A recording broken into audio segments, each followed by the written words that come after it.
Hello, I'm Robert Holley, Executive Director for the Baltimore City Fire and Police Employees Retirement System. Over the next 20 minutes, I hope to give you one thing, a practical framework you can take back to your system to move from a heavily outsourced investment program to a right-sized internal office that actually fits your scale.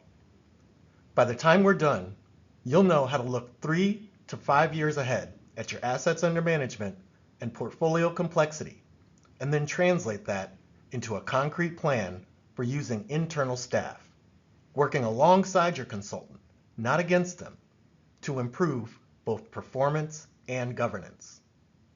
If you do nothing else, I want you to go back to your next board or investment committee meeting and ask a simple question. Given where our assets and complexity are heading, what internal capabilities do we need to build now so we're not flying blind later? This is about giving you a clear, actionable answer to that question. Like many of you, our portfolio used to be largely public equity and fixed income. Today, it spans private equity, private debt, real assets, venture capital, hedge funds, and co-investments. With 16 to 25 traditional managers and rising to 100 alternative fund line items, it can get unwieldy. NCEPR's research suggests that better governance can add over 1% per year in returns. On a multi-billion-dollar fund, that's tens of million dollars annually. Our conclusion was straightforward. As complexity rises, it is no longer optional to treat governance and internal oversight as a fixed legacy structure. It has to evolve with the portfolio. Well, why are we in this spot? In the world of the 60/40 portfolio, long-only money managers offered regular reports, daily liquidity, and transparent prices. In the current world of private market limited partnerships, by contrast, you are faced with capital calls, side letters, 200-page legal agreements, annual meetings, essentially a 10-year marriage contract. Lagged valuations are a key complication. Private funds typically report 60 to 90 days after an earnings period. So in a March meeting, you're often looking at December numbers for your illiquid assets and last week's prices for your public holdings. If you don't internalize that timing mismatch, the private portfolio can look smoother and safer than it may actually be.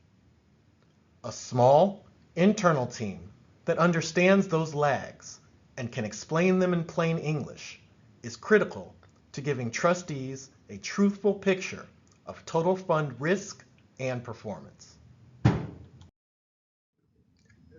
Our starting point will look familiar. Responsibilities shared across staff, the board, and a consultant. That approach made sense when the portfolio was simpler, and it still has value today. We now see this as an opportunity to be more explicit about who owns what. Rather than focusing on what we didn't do in the past, we're asking, given our current and future complexity, what additional internal capabilities do we need to put in place to complement our consultant and strengthen governance? But how could we attack such a multifaceted problem in a systemic way? The answer was that we arranged our effort into 4 main pillars. First, we formed a governance committee. We sought a trustee-led review process that studied the investment process and would produce a formal recommendation on resourcing. Having board support was and is critical when looking to make changes to the investment process. Trustees should remain involved because they need to know that the success of this effort is their success, not just an internal staff upgrade. Second, we looked at formalizing functions. We wanted to move from an ad hoc reporting system and the limitations of just one man, me, to standardized documentation and manager evaluation. formalized meeting notes, manager interaction with staff and consultant playing defined roles. Third, we thought about all of the peripheral services that are critical to the investment function. Through intense analysis of vendor and risk management, a deliberate coordination between the consultant, actuary, custodian, and technology providers could be optimized. Fourth, and finally, we consider discovery and oversight. This represents the true work of the investment staff, building a manager pipeline, targeting 50+ active relationships, and making sure that we screen 100+ managers per year. Also, looking into carefully exploring co-investment and partnership opportunities where they made sense. To get board buy-in, we followed a 3-step sequence. Step 1, make the economic case relatable in basis points. Our fully loaded staff cost is roughly 0.7 basis points, less than a penny on every $100. Step 2, as discussed, we wanted to form a subcommittee from the board to evaluate the opportunity and make a recommendation to the entire board. This made the exercise an evidence-based one, rather than being based on the opinions or whims of a few. Finally, step 3. We led with education. By reaching out to our peers and cultivating the relationships that I had built over my 25-year career in investment management and financial services, we were able to get real-time success and non-success stories and adapt what lessons we could.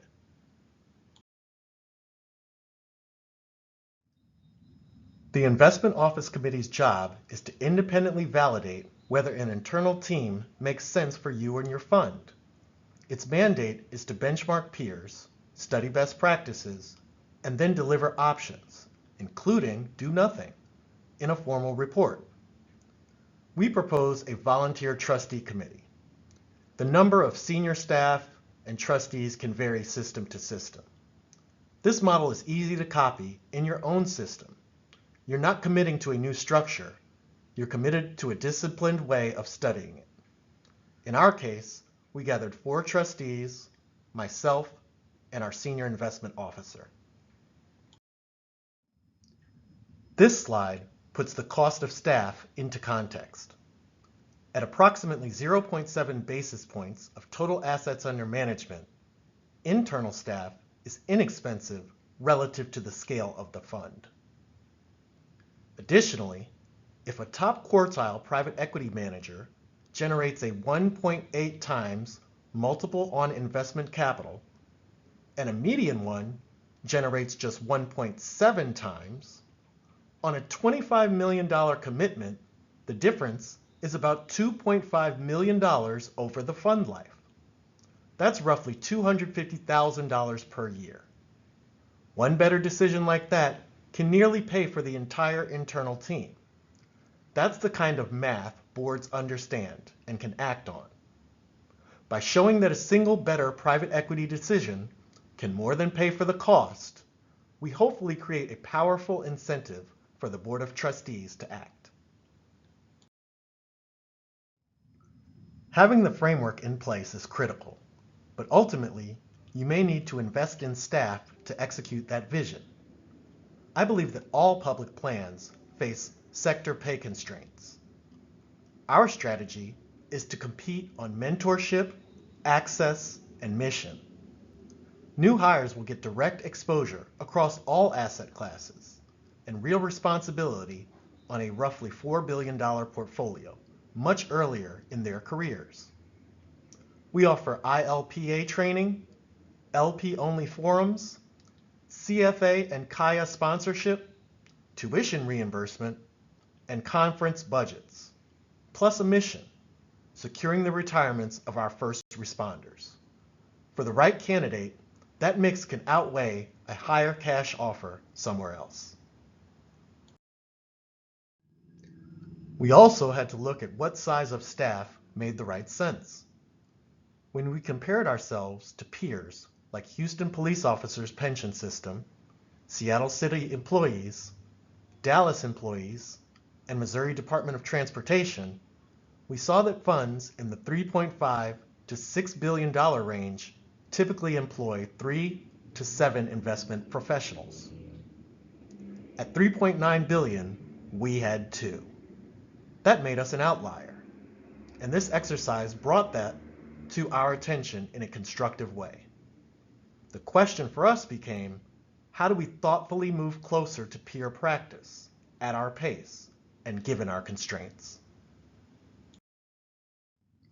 So, now we're in the middle of structured conversations with peers and best-in-class offices.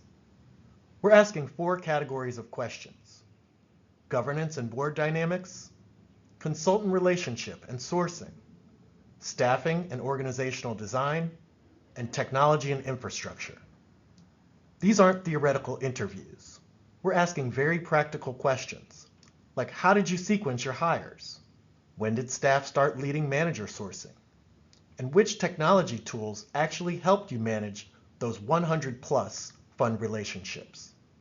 You can run the same playbook when you talk to your own peers. We are also studying aspirational benchmarks. Teams like CPP and Ontario Teachers in Canada for their governance and internal direct investment models.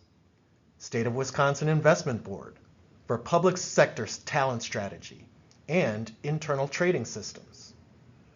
New York Common Fund and CalPERS for pacing and scale. And even endowments like Johns Hopkins and Georgetown University, Hoya Saxa, for lean, high-performing teams with complex private portfolios. We're not trying to copy them wholesale. Rather, we're looking to import specific elements that scale. Things like governance firewalls, talent strategies, co-investment programs, disciplined pacing, and thoughtful transitions from consultant-led to staff-informed processes. How do we measure success? We do it in 4 ways. Our first KPI is performance. Total fund returns, net of fees, should exceed the policy index over a full market cycle. That's the ultimate test of whether the structure works. Our second KPI is about governance and process. The goal is not to own 100% of manager screening just for its own sake. It's to deepen the dialogue with the consultant, so recommendations are explicitly tailored to your fund. What's standard for 99% of their clients may not be ideal for you. Success is when staff and consultant jointly deliver recommendations that reflect your unique needs. KPI 3 measures sourcing depth. Are we actually seeing enough of the market? Making targets like 100 plus initial screenings and 50 plus active relationships help us answer that question. KPI 4 asks whether private investments are worth their complexity. We're exploring the concept of public market equivalent, or PME, and related tools, not committing to them yet. Just looking at them as ways to compare private returns to a public alternative with identical cash flows. If they help trustees understand the illiquidity premium, we'll adopt them. If not, we'll look for better tools. The mindset is experimental, not set or doctrinaire. With these pieces in place, the operating cadence begins to change. The board would retain full authority over asset allocation and pacing. Staff would use a multi-year pacing model to maintain vintage year diversification and also flag deviations early on. In a future state, staff can bring macro synthesis, a transparent meeting log, and qualitative insights from GPs. On manager decisions, staff and consultant act as partners. Staff brings plan-specific context and analysis. The consultant brings operational due diligence and broad market perspective. Where and if we disagree, we bring both views to you, the trustees. Ultimately, this is about fiduciary ownership. A small, capable internal team gives the board a second pair of eyes, reduces single vendor risk, and deepens accountability for outcomes. Members can then say honestly that their trustees and staff are not just outsourcing investment decisions. They're actively co-designing them. The question I want you to take home is, given where our assets and complexity are heading over the next 3 to 5 years, what internal capabilities do we need to start building now?